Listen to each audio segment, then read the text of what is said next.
அஸ்ஸலாமு அலைக்கும் வரஹ்மத்துல்லாஹி வரகாத்து.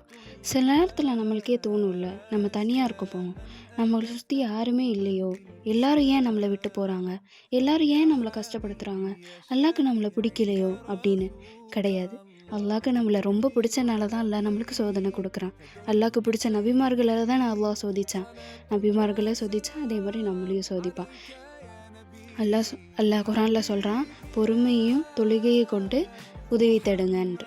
அதே மாதிரி தான் அல்லாஹ் நம்மளை ரொம்ப நேசித்தனால தான் அல்லாஹ் நம்மளுக்கு சோதனை கொடுக்குறான். இந்த உலகத்தில் யார் நம்ம பேச்சை கேட்குறாங்க கேட்கல அப்படின்றத விட அல்லாஹ் நம்ம பேச்சை கேட்குறான். அல்லாஹ் சொல்கிறான், நீ பேசு, நான் கேட்குறேன்னு. நம்ம அல்லாஹ் கிட்ட பேசுவோம். அல்லாஹ் கேட்க தயாராக இருக்கான். யாருக்காக இந்த உலகத்தில் நம்ம கண்ணீர் சிந்துறோமோ அவங்க நம்ம கண்ணீரை துடைக்க வரலை. அல்லாஹ் தயாராக இருக்கான் நம்ம கண்ணீருக்கு வேல்யூ கொடுக்க, நம்ம பாவங்களை மன்னிக்க.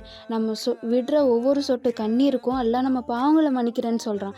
அவ்வளோ பெரிய கிருபையாளன் கையை விரிஞ்சிருக்கும்போது நம்ம ஏன் இந்த உலக மனுஷங்க கையில் போய் நிற்கணும்? அல்லாஹ் கிட்ட கேட்போம், அல்லாஹ் கிட்ட அழுவோம், அல்லாஹ் கிட்டேயே நம்ம முறையிடுவோம். நமக்கு வேண்டியதை அல்லாஹ் கிட்ட கேட்டு வாங்குவோம்.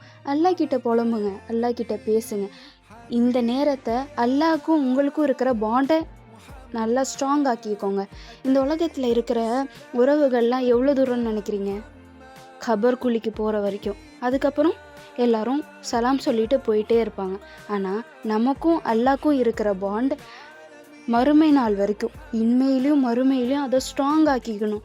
அதை ஸ்ட்ராங் ஆக்கிட்டோம் அப்படின்னா நம்ம இன்மையிலையும் ஜெயிச்சிருவோம், மறுமையிலையும் ஜெயிச்சிருவோம் இன்ஷா அல்லாஹ். அப்போது நம்மளோட முழு நோக்கம் நம்மளோட அல்லாஹ்க்கும் நமக்கும் இருக்கிற பாண்டை நம்ம ஸ்ட்ராங் ஆக்கிப்போம்.